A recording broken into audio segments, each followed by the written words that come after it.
Roma, año 146 a.C. El aire huele a ceniza y piel humana quemada. La ciudad de Cartago, orgullo del África Occidental, joya del Mediterráneo, rival de Roma durante un siglo entero, aún humea. En las calles ya no queda nada que respire.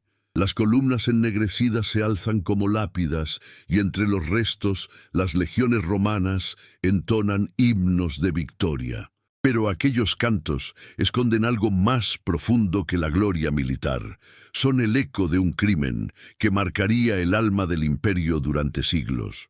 ¿Cómo un pueblo que se consideraba civilizador pudo ejecutar un exterminio tan sistemático? ¿Dónde termina la guerra y comienza la barbarie cuando el vencedor dicta las reglas? Estas preguntas se repetirían una y otra vez en las sombras del Coliseo, en los pasillos del Senado, en los confines de Germania y Judea.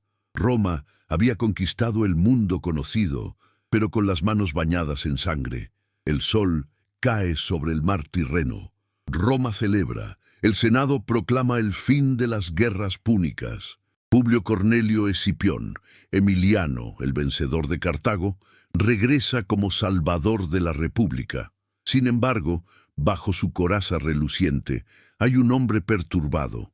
Él mismo había ordenado prender fuego a la ciudad, erradicar a cada hombre adulto y vender a las mujeres y niños como esclavos. Al observar las ruinas aún humeantes, dicen que Escipión citó versos de Homero. Llegará el día en que la sagrada Troya caerá y perecerá su pueblo. Para un romano, aquella ironía era devastadora. Roma había destruido a su reflejo. Séte a momento.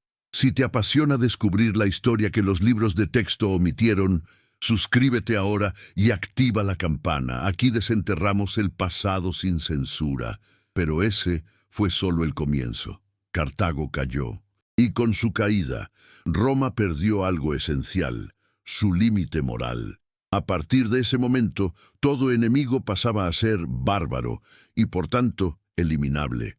Lo que antes era estrategia se convirtió en castigo ejemplar. Lo que antes era conquista se transformó en purificación del mundo bajo el signo de Roma.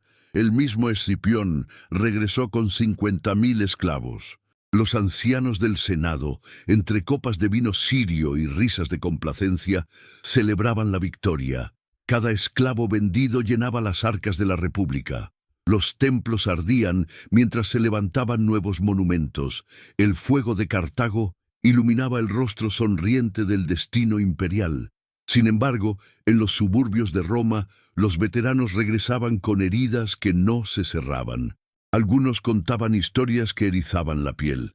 Familias enterradas vivas, niños empalados para exhibición pública, sacerdotisas quemadas dentro de sus templos.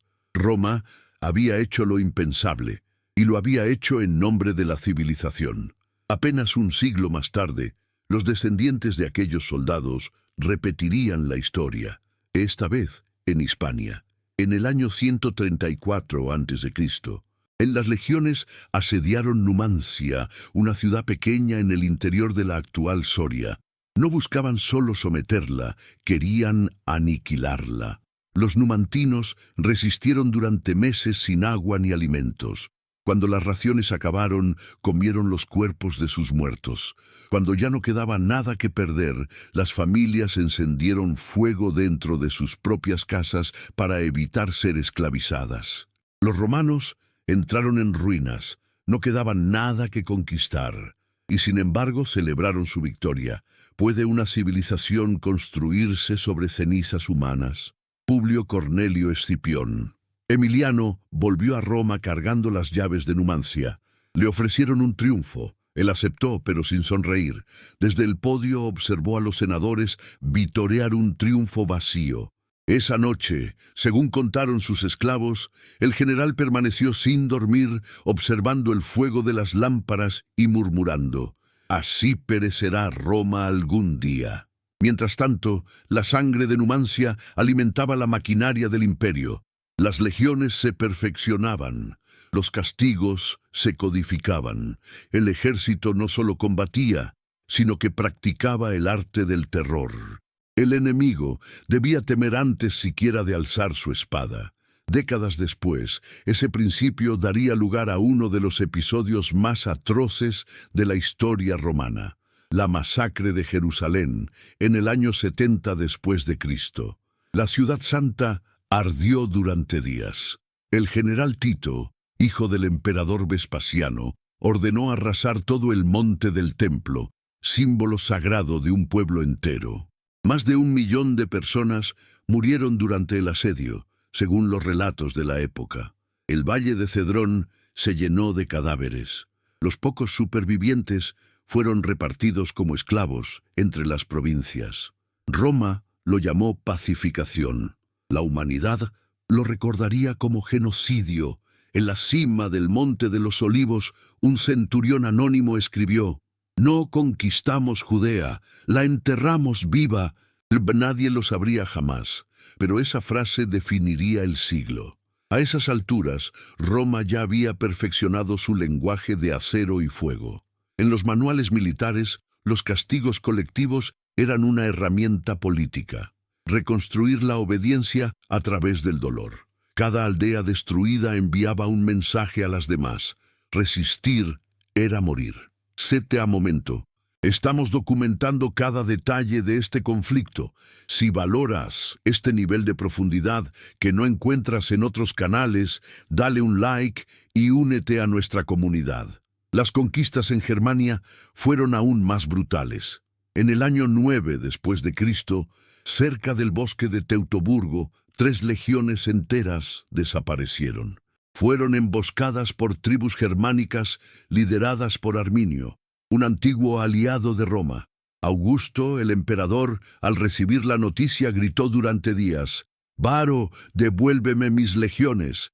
La derrota desató una venganza sin precedentes. Se ordenó la destrucción sistemática de aldeas, la ejecución pública de prisioneros y la crucifixión de cientos de rebeldes.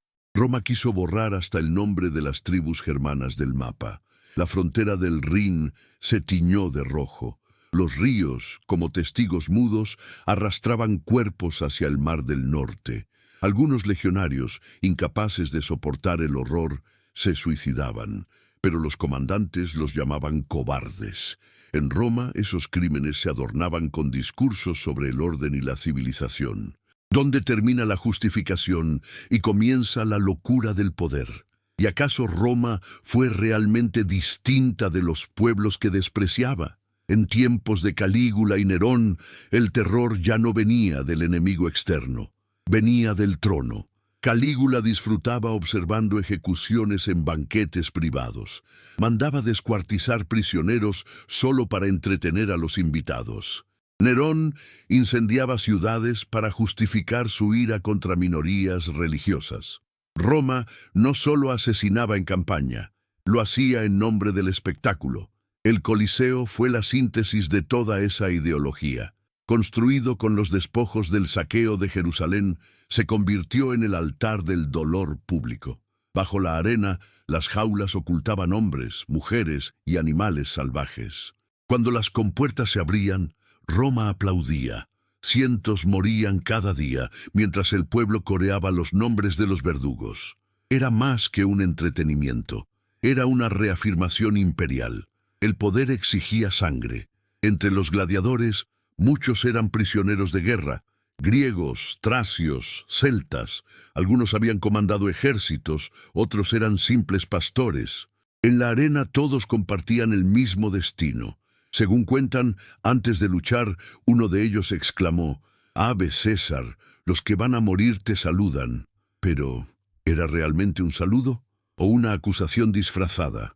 Los emperadores llamaban a eso orden, pero el orden de Roma estaba construido sobre montañas de cadáveres, y aún así el mundo la admiraba.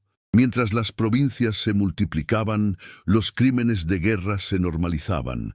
El saqueo de Britania, el exterminio de los dacios, la esclavización de los partos. Todo era presentado como victoria divina. Roma había convertido la violencia en religión. Y sin embargo, el eco de los vencidos no se extinguía. En los desiertos de África, los descendientes de Cartago aún hablaban entre susurros sobre el día en que Roma sería juzgada por los dioses. En Hispania, los pueblos recordaban a Numancia como símbolo de libertad. En Judea, las ruinas del templo se convirtieron en promesa de redención. Roma creía haber conquistado el mundo, pero en el fondo, el mundo esperaba su caída. Zeta momento. La historia no termina aquí. Asegúrate de estar suscrito para que YouTube te notifique inmediatamente cuando subamos la conclusión de esta saga. Y así termina la parte 1, con Roma en la cúspide del poder y al mismo tiempo al borde del abismo moral que ella misma había cavado. Los ecos de las trompetas aún resuenan entre las colinas del Lacio. Roma parece eterna. Pero por debajo del mármol y el oro palpita un miedo inexpresado. Cada crimen deja su huella en el alma colectiva. Cada imperio, sin excepción, paga su propia deuda con la historia.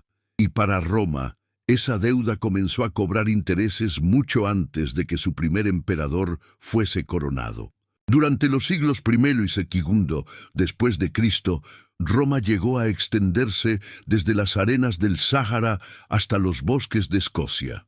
Nunca antes una administración tan vasta había logrado sostener su dominio por la fuerza durante tanto tiempo. Pero como la sangre seca bajo una estatua, la gloria ocultaba cicatrices imposibles de borrar. Las fronteras del imperio estaban encendidas. En el norte, las tribus germánicas no olvidaban Teutoburgo. En el este, los partos se preparaban para la venganza. En Judea, los ecos de la destrucción del templo seguían clamando justicia. Roma se había convertido en su propio enemigo. Séte a momento. Si acabas de llegar, suscríbete para no perderte el archivo completo de documentales que estamos construyendo. Los emperadores trataban de aparentar control. El Senado emitía estatuas y monedas con inscripciones de paz y prosperidad. Pero en los campamentos, los legionarios empezaban a percibir el cansancio del poder. Muchos no volvían a casa vivos. Los que regresaban traían historias de horrores inconfesables, aldeas quemadas, ejecuciones ordenadas sin juicio, cuerpos expuestos como advertencia. Roma trae orden, decían los oficiales, pero el orden se sostenía sobre un océano de cadáveres silenciosos. Uno de los primeros en enfrentarse a esa realidad fue Marco Aurelio, el emperador filósofo. Desde el Danubio escribía meditaciones mientras la peste hacía estragos en los campamentos y los enemigos cruzaban el río. El poder es efímero, anotó. El hombre que mata creyendo servir a la justicia olvida que un día será juzgado por sus propias manos. Aquellas líneas, escritas bajo el frío de Germania, fueron testamento y advertencia. Sabía que Roma estaba pudriéndose desde dentro, porque mientras los filósofos reflexionaban, los generales actuaban sin piedad. En Britania, la represión del pueblo iseno bajo Búdica había dejado más de 80.000 muertos. Las legiones marcharon sobre aldeas enteras, incendiando, violando y saqueando con una precisión que helaba el corazón. Búdica, la reina rebelde, se suicidó para no ser exhibida en un desfile romano. Roma lo llamó Victoria. La historia lo recuerda como un holocausto. ¿Qué significa civilización cuando la justicia se mide por el número de enemigos crucificados? Los romanos inventaron el concepto de pacificar las provincias, pero en muchos casos la palabra significaba aniquilar la resistencia hasta el último suspiro. En Dacia, la actual Rumania, Trajano dirigió una de las campañas más sangrientas del imperio. Su arco triunfal muestra relieves de soldados degollando enemigos, mujeres encadenadas, niños arrojados a los ríos. Aquellas imágenes, talladas en piedra para celebrar la victoria, representaban en realidad la institucionalización del terror. Las legiones regresaron con el oro dacio, suficiente para financiar 100 años de arquitectura y propaganda, pero también con el alma ennegrecida. Roma había cambiado. Ya no luchaba por defenderse ni por conquistar. Luchaba para recordarle al mundo que seguía existiendo. Mientras tanto, en los barrios bajos, los esclavos comenzaban a murmurar. Algunos eran antiguos guerreros, otros, campesinos empobrecidos o rehenes de guerra. Y de esa desesperación brotó una llama, la rebelión de Espartaco. En el año 73 a.C., 74 gladiadores escaparon del Ludus de Capua, armados apenas con cuchillos de cocina. Lo que parecía una fuga insignificante se transformó en un levantamiento de 100.000 esclavos. Durante 3 años, Roma conoció el sabor del miedo. Las legiones, acostumbradas a destruir reinos enteros, se vieron humilladas por hombres que luchaban por su libertad. Espartaco, exsoldado tracio, demostró que el terror puede invertirse, pero el precio fue brutal. Cuando al fin fue derrotado, 6.000 prisioneros fueron crucificados a lo largo de la Vía Apia. 60 kilómetros de cuerpos destrozados marcaban la ruta hacia Roma. Ningún viajero podía ignorar el mensaje: la libertad se paga con sangre. ¿Era esa la justicia del imperio o su condena? Roma siguió expandiéndose, pero ya no por necesidad, por hábito. El ejército se convirtió en institución autónoma. Los generales ambicionaban más poder que el propio Senado, y fue en ese contexto donde los crímenes internos superaron a los externos. La guerra civil entre César y Pompeyo fue el primer aviso. La entre hermanos abrió un nuevo capítulo de barbarie. En Farsalia, en el año 48 a.C., los ríos griegos se tiñeron del rojo de ciudadanos romanos matando a ciudadanos romanos. Cuando César ordenó enterrar a los muertos, su asistente le preguntó quiénes deberían considerarse enemigos. César respondió: «Hoy todos lo somos». Esa frase anticipó el destino del imperio. El asesinato de Julio César no trajo paz, sino caos. Persecuciones, ejecuciones masivas, purgas políticas. El poder se volvió un juego de supervivencia y el pueblo, rehén de los dictadores. Los emperadores posteriores heredaron ese legado de sangre. Domiciano exterminó senadores enteros por sospechas. Trajano destruyó ciudades como castigo. Y en tiempos de Septimio Severo, incluso las familias de generales caídos eran ejecutadas. Roma ya no necesitaba enemigos externos, se devoraba a sí misma. Mientras tanto, las provincias seguían sangrando. En Egipto, las revueltas campesinas fueron sofocadas con una brutalidad metódica. Los templos se saqueaban no por religión, sino por tesoros. En África, los legionarios practicaban el decimatio, castigo colectivo donde 1 de cada 10 soldados desertores era ejecutado por sus propios compañeros. Algunos morían de hambre dentro de las murallas. Otros eran clavados al suelo con estacas. Todo en nombre de la disciplina. CTA Momento. Estamos documentando cada detalle de este conflicto.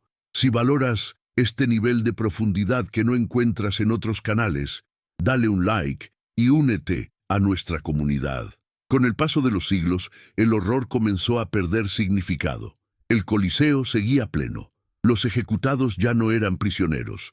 Eran ciudadanos acusados de herejía, disidencia o simple aburrimiento imperial. La crueldad se había vuelto costumbre. Incluso los dioses parecían mirar hacia otro lado. En el año 212, el emperador Caracalla concedió la ciudadanía romana a todos los hombres libres del imperio. Muchos lo interpretaron como gesto de igualdad, pero detrás del decreto se escondía un motivo más oscuro: aumentar la base de contribuyentes para financiar nuevas guerras.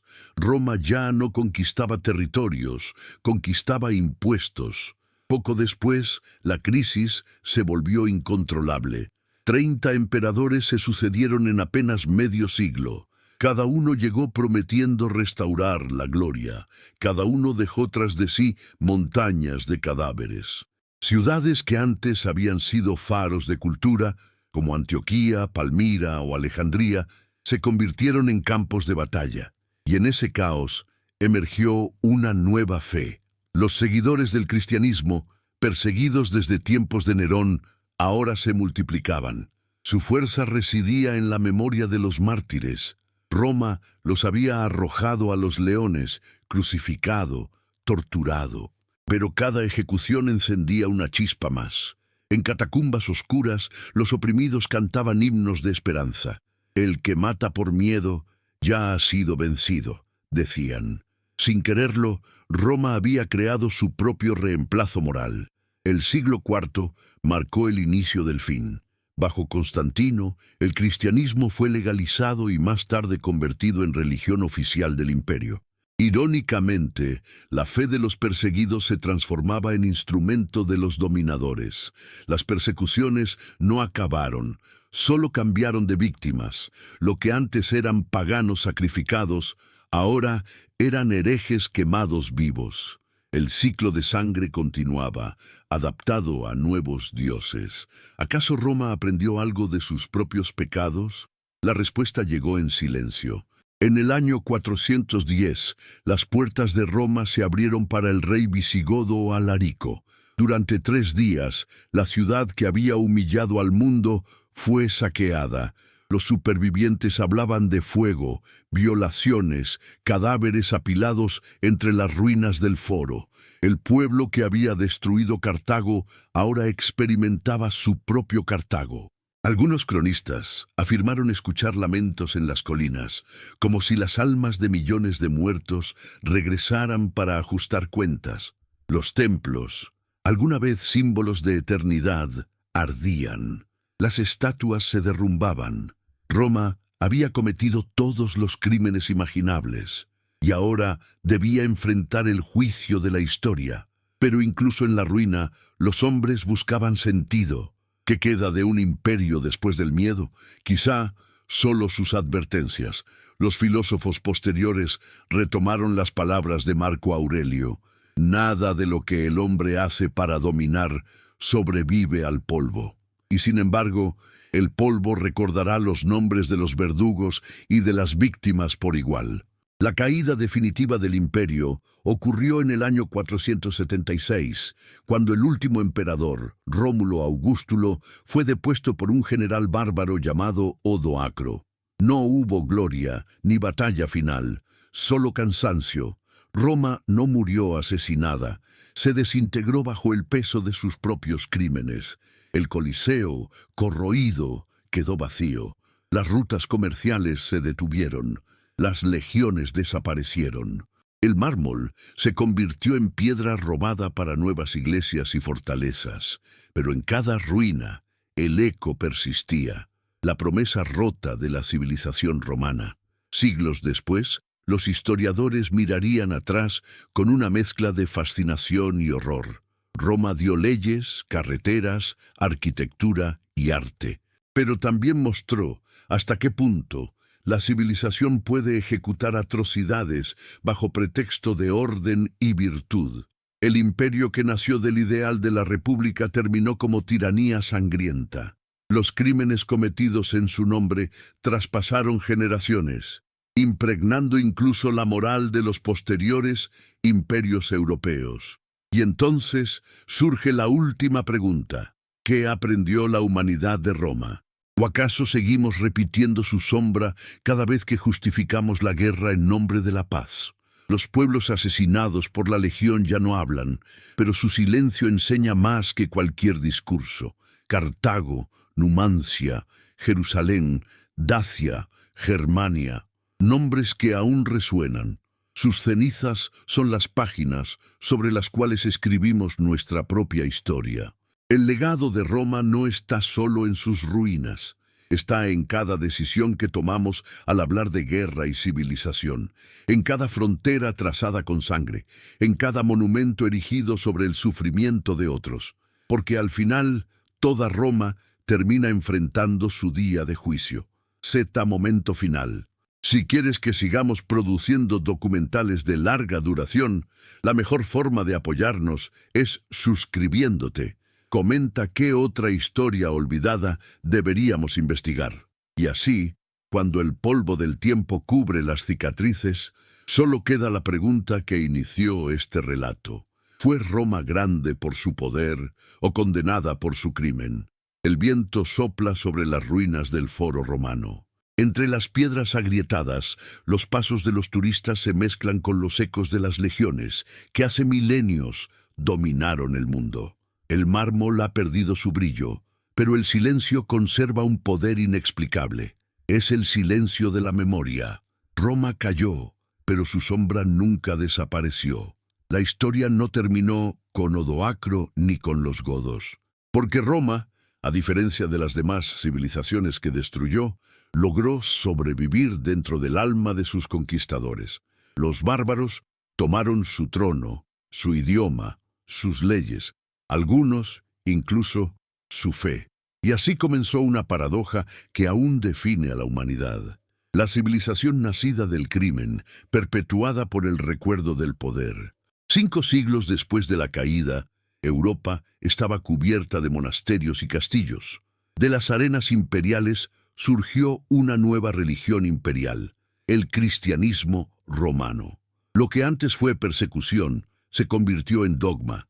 Los mismos mármoles que vieron morir a los gladiadores sirvieron para levantar catedrales. Los altares reemplazaron a las arenas, pero la lógica del poder siguió intacta. Castigar para purificar, dominar para proteger, guerrear para salvar almas en lugar de territorios. El Papa heredó la autoridad del César. La cruz reemplazó el estandarte, pero en esencia poco cambió. Las cruzadas fueron las nuevas guerras púnicas. Jerusalén volvió a arder, ahora en nombre de Cristo. Cuerpos, oraciones y espadas se entremezclaban bajo un mismo lema: Dios lo quiere. Durante 200 años, Europa repitió los crímenes que había aprendido en la Roma imperial, esta vez convencida de actuar con justicia divina. ¿De verdad habíamos aprendido algo de la caída de Roma? ¿O simplemente habíamos cambiado el emblema del imperio? En las tormentas del siglo XI, los caballeros cruzados marchaban con las mismas formaciones disciplinadas que alguna vez usaron las legiones romanas.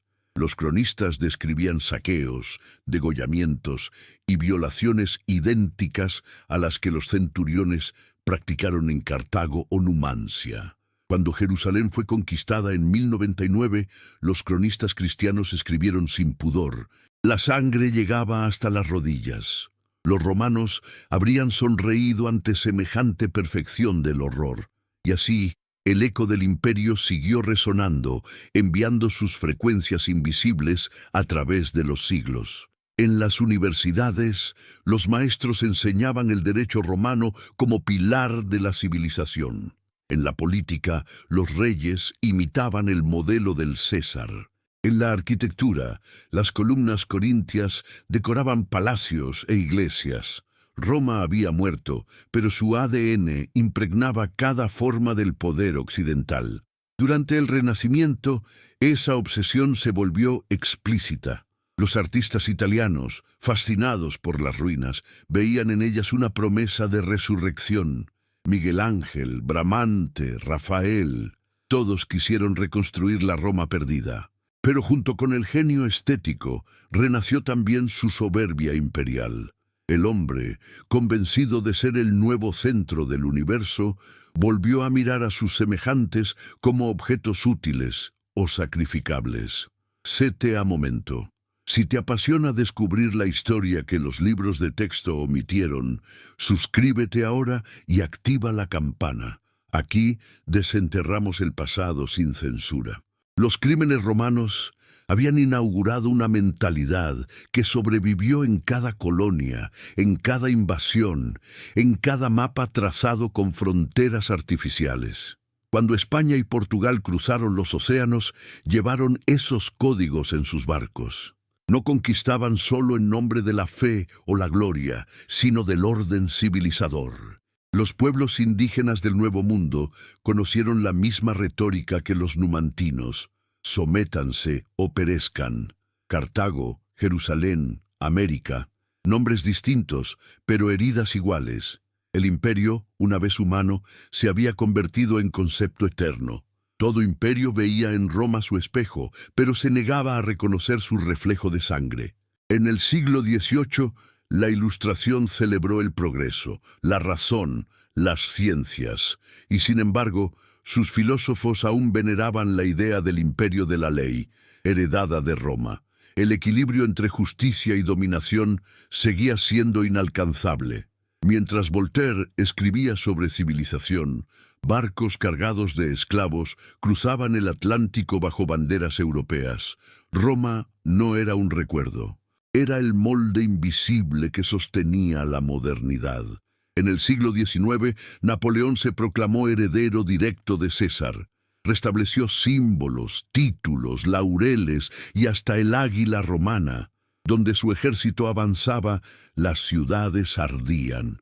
Pero las multitudes lo aclamaban como si el fuego purificara. «Roma renace», gritaban sus soldados cruzando el Rin. Pero lo que renacía era el mismo principio que había condenado a Roma. Creer que el orden se impone por la espada. ¿Puede una idea ser maldita? ¿Puede una civilización seguir cometiendo los mismos crímenes y llamarlos destino? El siglo XX respondió con brutal sinceridad. Cuando los tanques alemanes atravesaron Europa, llevaban en sus insignias el eco de águilas imperiales. Los totalitarismos se disfrazaron de modernidad, pero sus estructuras imitaban al viejo imperio. Liderazgo absoluto, culto al poder, exterminio del enemigo como forma de purificación. Desde las ruinas de Varsovia hasta los campos de concentración, la sombra de Roma encontró su reflejo moderno. Los mismos principios que una vez destruyeron Cartago se reinventaron con uniformes distintos. Deportaciones, esclavitud industrial, represión masiva, las ciudades bombardeadas eran las nuevas Numancias, y los discursos sobre orden y nueva civilización podrían haber salido perfectamente del Senado romano. Sete a momento. Estamos documentando cada patrón del poder humano. Si valoras este tipo de profundidad que no verás en otros canales, dale like y únete a nuestra comunidad. Después de 2 guerras mundiales, el mundo occidental miró de nuevo las ruinas, no de mármol esta vez, sino de concreto y acero, y la pregunta regresó, con la misma fuerza que hace 2 milenios. ¿Acaso el progreso solo refina la violencia? Los imperios cambiaron de nombre, pero no de método. Las crucifixiones se transformaron en embargos, invasiones, bloqueos. Las legiones ahora volaban a miles de kilómetros, pero el lenguaje es el mismo: intervención humanitaria, mantenimiento del orden, colateral necesario. Roma vive en cada eufemismo político que disfraza la dominación. Incluso la cultura global hereda su estética del imperio. Grandes estadios donde masas vitorean rivalidades, propaganda que glorifica el ejército, economías construidas sobre el espectáculo del sufrimiento ajeno. Cambian los títulos, los rostros, los idiomas, pero la narración persiste. Nosotros, los civilizados, ellos, los bárbaros. Así pensaban los cónsules, así piensan aún los poderosos. Y sin embargo, bajo esa capa de cinismo, algo diferente germina. Las voces que antes fueron silenciadas comienzan a hablar. Los archivos se abren, los huesos se exhuman, las antiguas víctimas exigen memoria. Desde las arenas africanas hasta las colinas de Judea, la historia no pide venganza, exige mirada. Porque comprender los crímenes de Roma es, en última instancia, entender los límites del poder humano. En las universidades y museos, los académicos debaten la moral del imperio. Pero afuera, en las calles donde caen las democracias, sigue vigente la lección romana. Todo sistema que justifica el abuso en nombre del orden termina ahogándose en su propio miedo. ¿Y si la verdadera herencia de Roma no está en sus conquistas, sino en el poder de recordarlas? El siglo XXI mira hacia atrás con una mezcla de culpa y fascinación. Las ruinas son ahora monumentos turísticos, pero también advertencias. El Coliseo se ilumina con luces eléctricas, mientras guías relatan historias de mártires y gladiadores. Pocos notan que caminan sobre un cementerio. Miles de cuerpos, aún bajo la arena, son el precio del espectáculo que hoy admiramos. Roma no fue solo una civilización antigua, es una advertencia sobre la condición humana, un espejo que nos muestra, una y otra vez, que el deseo de dominar sigue más vivo que la compasión. El imperio puede caer, pero su idea, esa promesa venenosa de control absoluto, resiste al tiempo. CTA Momento. Si acabas de llegar, suscríbete para no perderte el archivo completo de documentales que estamos construyendo. Mientras las ciudades modernas se elevan, las mismas preguntas de Marco Aurelio siguen sin respuesta. ¿Qué es el poder? ¿Para qué sirve la guerra cuando ya no hay dioses que la bendigan? ¿Y qué significa civilización cuando solo sobrevive quien destruye mejor? La historia parece lineal, pero es circular. Cada vez que la humanidad se convence de haber superado sus sombras, un nuevo imperio resurge con otro nombre.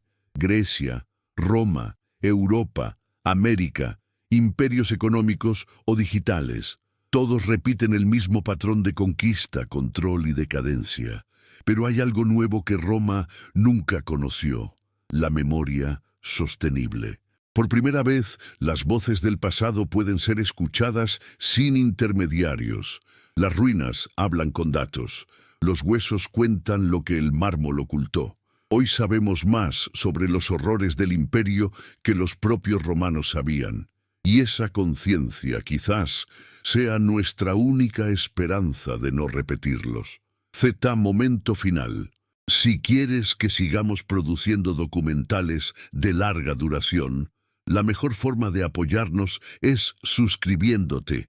Comenta qué otra historia olvidada deberíamos investigar. Porque el juicio de Roma no terminó con su caída. Cada generación recibe el mismo desafío: elegir entre aprender del pasado o repetirlo. Y así, entre el polvo de las ruinas y el ruido de las ciudades modernas, el viento aún susurra una advertencia que nunca pierde actualidad. Cada vez que un imperio levanta sus muros en nombre del orden, el reloj de su destrucción ya ha comenzado a contar. Roma sigue ahí, no en las piedras, sino en nosotros, y la historia, esa jueza implacable, aún no ha emitido su veredicto final. La noche cae sobre las colinas del Palatino. Las piedras que un día sostuvieron la gloria de los Césares duermen bajo un silencio antiguo. Pero para quien escuche con atención, aún resuena un pulso. Es el rumor del poder, esa corriente subterránea que, aunque cambian los siglos, jamás desaparece. Roma ya no existe como imperio, porque ahora vive dentro de cada imperio nuevo. El tiempo disolvió sus ejércitos, sus emperadores y sus legiones. Sin embargo, su estructura, el modelo del mando, la obediencia, la expansión sin límite, siguió multiplicándose en cada civilización posterior. Cuando cayó Roma, nadie enterró su idea. Y las ideas, a diferencia de las ciudades, son indestructibles. Momento. Si te apasiona descubrir la historia que los libros de texto omitieron, suscríbete ahora y activa la campana. Aquí desenterramos el pasado sin censura. Después de 20 siglos, Roma ya no está en las piedras, está en las pantallas. El Coliseo se transformó en los estadios modernos, las redes sociales, los noticiarios en tiempo real. Los gritos de la multitud no se escuchan desde la arena, sino desde millones de comentarios digitales que piden sangre con la misma ansia. Cambiamos el mármol por vidrio, los gladiadores por ídolos mediáticos, pero seguimos devorando el espectáculo de la caída.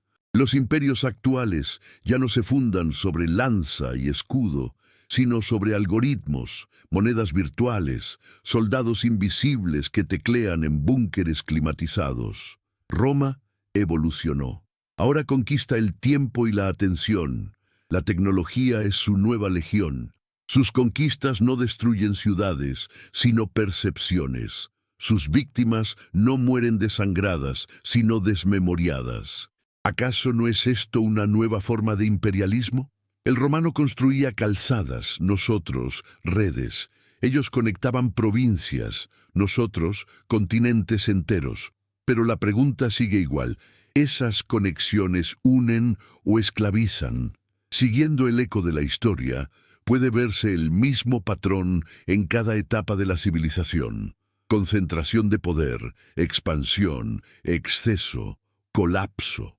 Cada imperio se convence de ser diferente, de haber dominado el ciclo, hasta que su propia arrogancia se convierte en ruina.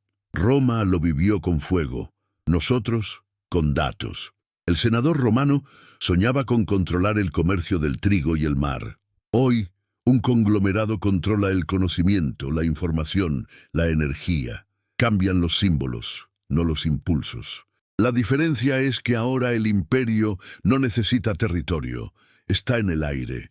Invisibles, pero poderosos, los nuevos césares gobiernan sin tronos ni coronas. Su autoridad no viene del Senado ni de los ejércitos, sino del consentimiento de millones de pantallas encendidas. ¿Dónde está Roma hoy? En los algoritmos que deciden qué verás, qué creerás y qué odiarás. En los tratados económicos que sacrifican pueblos completos por un punto porcentual. En la vigilancia total que convierte la libertad en una ilusión estética. Roma conquistaba cuerpos, nosotros conquistamos almas, y cada ciudad libre que repite el discurso de su eficacia repite, sin saberlo, la voz de Cicerón justificando la guerra. El orden requiere disciplina, la disciplina, poder, el poder, obediencia. El lenguaje cambió, pero la lógica sigue intacta. Mientras tanto, los ciudadanos del siglo XXI siguen llamándose civilizados, como los romanos de ayer. Miran los conflictos del mundo y los juzgan con una mezcla de indiferencia y superioridad moral. Ven las guerras ajenas como espectáculos que confirman su propio orden. Roma también lo hizo. Y llamaba bárbaros a todos los que no hablaban su idioma. Nosotros decimos atrasados. ¿Y no es eso lo mismo? Momento. Estamos documentando cada eco de la historia. Si valoras este tipo de reflexión profunda que no encontrarás en otros canales, dale like y únete a nuestra comunidad. Las fronteras del poder ya no se marcan en mapas, sino en intereses. Lo que un día fue el Imperio Romano hoy lleva nombres diferentes. Corporaciones, alianzas, colonias financieras, guerras preventivas, pero su esencia sigue siendo la misma: expandir el control, disfrazarlo de progreso, justificarlo como destino. El siglo XX prometió que la ciencia derrotaría la barbarie. Sin embargo, con ella llegaron la bomba atómica, los campos de concentración, las armas químicas. Roma llamaba a su conquista Pax Romana. Nosotros la llamamos equilibrio geopolítico. Y al igual que entonces, la paz exige sacrificios, siempre ajenos.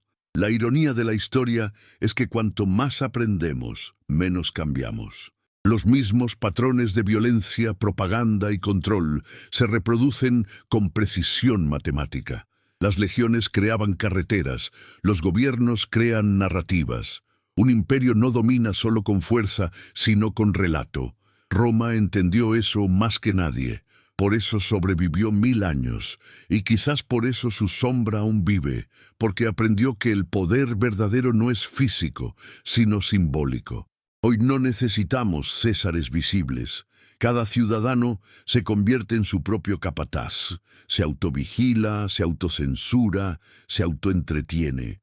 El sueño de cualquier tirano, un pueblo dócil y feliz, ya no requiere látigos, solo wifi.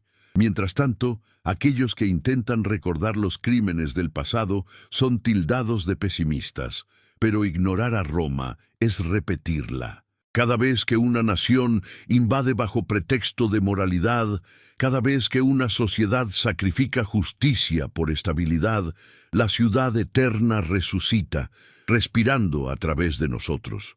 En algún punto, la historia se vuelve espejo. Lo que fue pretexto religioso se volvió ideológico, luego nacional, ahora tecnológico. Pero siempre el mismo instinto: dominar para proteger, gobernar para salvar. Quizás ese sea el verdadero castigo de Roma, no haber muerto nunca. El tiempo pasó, y sin embargo, el ideal imperial seduce incluso a quienes lo condenan. Orden, grandeza, progreso, seguridad, palabras que serían himnos en boca de cualquier emperador, y hoy adornan discursos gubernamentales o campañas corporativas. El siglo XXI ya ha visto su propio Senado dividido, su propia república podrida por corrupción y miedo, sus propias multitudes ansiosas de líderes fuertes. Roma no fue excepción, fue advertencia. Momento. Si acabas de llegar, suscríbete para no perderte el archivo completo de documentales que estamos construyendo. Muchos creen que estamos lejos de repetir su destino. Pero los signos son claros: desigualdad creciente, vigilancia total, políticas que ofrecen pan y circo digital para mantener la calma. El Coliseo se lleva ahora en el bolsillo y los emperadores hablan con hashtags. Hay, sin embargo, una diferencia crucial: la memoria. Nunca antes la humanidad pudo ver su historia completa, comparar patrones, descifrar los ecos de su violencia. Por primera vez tenemos la oportunidad de mirar el abismo con claridad. ¿Tendremos el valor de hacerlo? Quizás el sentido de todo imperio sea dejar enseñanza, aunque sea a través del desastre. Roma nos enseñó cómo construir, cómo gobernar, cómo destruir y sobre todo cómo nos engañamos creyendo que somos eternos. La eternidad, descubrió Roma demasiado tarde, no está en el poder, sino en la consecuencia. Cada acto deja huellas que ninguna ruina puede borrar. Las piedras se derrumban, los nombres cambian, pero las decisiones permanecen. Quien justifica la violencia por el orden convierte su casa en campo de batalla. Quien olvida la sangre sobre la que pisa, repite el crimen al caminar. Esa fue la ley secreta del imperio y sigue siendo la nuestra. Momento final. Si quieres que sigamos produciendo documentales de larga duración, la mejor forma de apoyarnos es suscribiéndote. Comenta qué otra historia olvidada deberíamos investigar. Y así, cuando el sol vuelve a iluminar las ruinas del foro, comprendemos que Roma nunca fue solo una ciudad. Fue el experimento moral más grande de la humanidad. Su caída no fue un accidente, sino una lección escrita en piedra. Toda civilización que adora su poder termina convirtiendo su gloria en tumba. Y quizá por eso Roma sigue viva, porque aún no hemos comprendido su advertencia. El polvo del tiempo se levanta, los turistas se alejan, la voz del documentalista se apaga entre ecos antiguos. Roma no murió, Roma cambió de nombre. El siglo terminó, sí, pero Roma no. Nadie lo nota, porque su forma ya no es visible. Roma dejó de ser ciudad, ejército o religión. Se convirtió en estructura mental. Está en el modo en que medimos el valor, en cómo definimos la victoria, en la manera en que justificamos la fuerza como argumento moral. Roma ya no necesita emperadores. Roma somos nosotros. Momento. Si te apasiona descubrir la historia que los libros de texto omitieron, suscríbete ahora y activa la campana. Aquí desenterramos el pasado sin censura. Cuando los arqueólogos del futuro excaven los restos de nuestras ciudades, encontrarán rastros inquietantemente familiares. Verán estadios que recuerdan al Coliseo, avenidas tan simétricas como las calzadas romanas y documentos en donde los gobiernos hablan de paz mientras firman órdenes de guerra. Se maravillarán ante la continuidad del mito, la idea de que dominar es civilizar. 2 milenios después, Roma sigue decidiendo cómo pensamos el poder. Sus leyes renacieron en los códigos modernos. Su ingeniería en los algoritmos, su imperialismo en las redes que envuelven el planeta. Ya no hay centuriones, pero hay ejércitos invisibles, finanzas, datos, propaganda. La Pax Romana se digitalizó. En esta nueva era, El control ya no necesita látigos ni espadas. Ahora se ejerce con información. Cada clic es una legión, cada perfil una provincia conquistada. Y detrás de cada servidor late la misma lógica que movía a los césares. Todo lo que puede ser gobernado debe serlo. El mundo entero, del Ártico a Marte, puede convertirse en satélite del viejo sueño romano, el orden absoluto. Pero, ¿qué precio volveremos a pagar por mantenerlo? Los nuevos imperios hablan de derechos humanos, de libertad y sostenibilidad, del mismo modo que los romanos hablaban de virtud y civilización mientras masacraban a los pueblos conquistados. El discurso cambia, la intención permanece. Momento. Estamos documentando cada eco del imperio. Si valoras este nivel de profundidad que no verás en otros canales, dale like y únete a nuestra comunidad. Hoy los campos de batalla son invisibles. Una guerra puede librarse sin disparar un solo tiro. Basta con manipular una narrativa, controlar un flujo de datos, decretar una verdad global. El Senado moderno se llama Consejo de Seguridad. Y las legiones son corporaciones tecnológicas cuyos símbolos brillan más que cualquier estandarte dorado. Roma habría entendido perfectamente este mundo, habría aplaudido su eficacia. Los ciudadanos actuales viven convencidos de ser libres, pero levantan cada día altares digitales para sus nuevos emperadores. Popularidad, velocidad, consumo, atención. Las viejas luchas de gladiadores se convirtieron en tendencias virales. Los perdedores no mueren bajo espadas, sino bajo el anonimato. Los ganadores no conquistan territorios, sino ojos. ¿Y acaso eso no es lo mismo que dominar el mundo? El imperio moderno ya no necesita Dios, ni destino, ni senado. Solo necesita una promesa, que todo sea posible. Esa promesa que un día impulsó las legiones hacia el Atlántico, ahora guía las naves hacia el espacio. Roma conquistó el planeta. Sus herederos sueñan con conquistar el universo, pero toda expansión tiene su precio. Los antiguos pagaron con cuerpos, nosotros con almas. Mientras más poder acumulamos, más vacíos nos volvemos. El ciudadano romano ofrecía sacrificios a los dioses.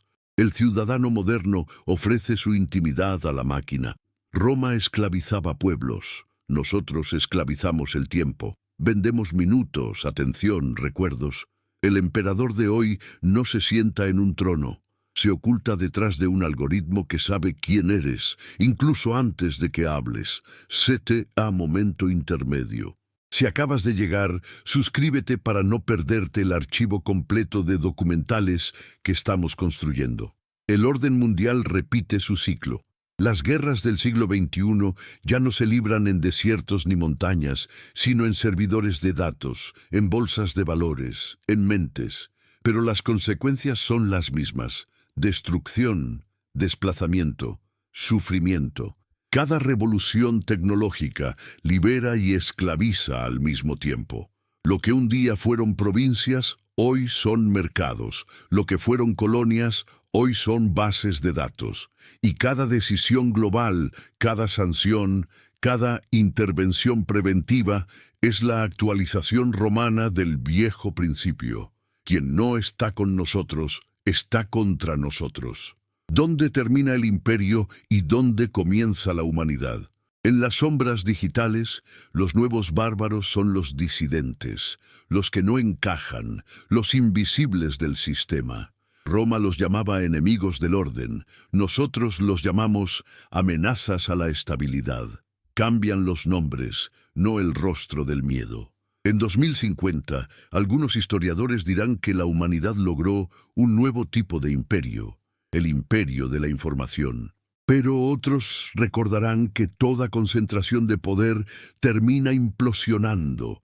Lo saben las ruinas de Cartago, lo saben las cenizas del Templo de Jerusalén, lo saben los muros del Coliseo. Cuando el mundo digital colapse, y colapsará, quizás vuelva a escucharse la misma advertencia que Escipión pronunció ante las ruinas de Cartago.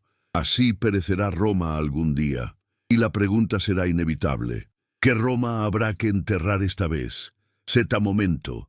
Estamos reconstruyendo estos paralelos ocultos. Si valoras la historia sin filtros ni adornos, suscríbete y comparte este contenido. En las escuelas del futuro, los niños aprenderán sobre nuestro tiempo como nosotros aprendimos sobre el imperio antiguo. Leerán que fuimos grandiosos y despiadados, sabios y ciegos, capaces de crear inteligencia artificial, pero incapaces de domar nuestra naturaleza.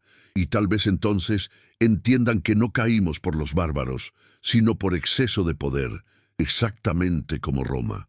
El futuro no será la destrucción física, sino el agotamiento espiritual. Cuando la humanidad pierda la capacidad de dudar de su propia grandeza, el reloj volverá a marcar la hora de la caída. Y cada ciudad, cada red, cada mente será un pequeño coliseo digital, donde el público aplaude la catástrofe mientras el planeta arde. El eco de Roma volverá a escucharse, no en latín, sino en el lenguaje del código y del ruido. No dirá Ave César, sino acepto los términos y condiciones. ¿Te das cuenta? El consentimiento es el nuevo tributo, el algoritmo, el nuevo senado, y nosotros, los ciudadanos hiperinformados, somos las nuevas legiones, obedientes, eficientes, cansadas. Pero quizás aún exista una salida. A lo largo de la historia, cada vez que el poder pareció absoluto, surgió una semilla de resistencia. Los filósofos que pensaron en libertad bajo tiranos romanos, los rebeldes que murieron por ideales imposibles, los pueblos que rehusaron arrodillarse ante imperios, ellos encarnan la única lección que Roma no pudo borrar, la desobediencia ética. El verdadero desafío del futuro no será tecnológico, sino moral. Aprender a decir no a la lógica del imperio, no al control, no a la violencia disfrazada de orden, será la nueva forma de civilización. Y puede que Roma renazca una vez más, pero transformada, no como dominio, sino como advertencia hecha carne. Un recordatorio vivo de que toda grandeza que no nazca de la compasión está condenada al colapso. CTA momento final. Si quieres que sigamos produciendo documentales de larga duración, la mejor forma de apoyarnos es suscribiéndote. Comenta qué otra historia olvidada deberíamos investigar. Porque Roma no murió. Roma cambió de piel. Se volvió energía, lenguaje, red. Vive en cada ambición humana, en cada intento de dominar lo que no comprendemos. Pero aún podemos romper el ciclo, no destruyendo las ruinas, sino comprendiendo lo que significan. Los imperios no caen por enemistad externa, sino por incapacidad de mirarse al espejo. Y ese espejo, que alguna vez reflejó las arenas del Coliseo, hoy nos devuelve la pantalla iluminada donde estás mirando esta historia. El futuro del mundo dependerá de una sola decisión, recordar o repetir. Y en esa elección, también nosotros seremos Roma.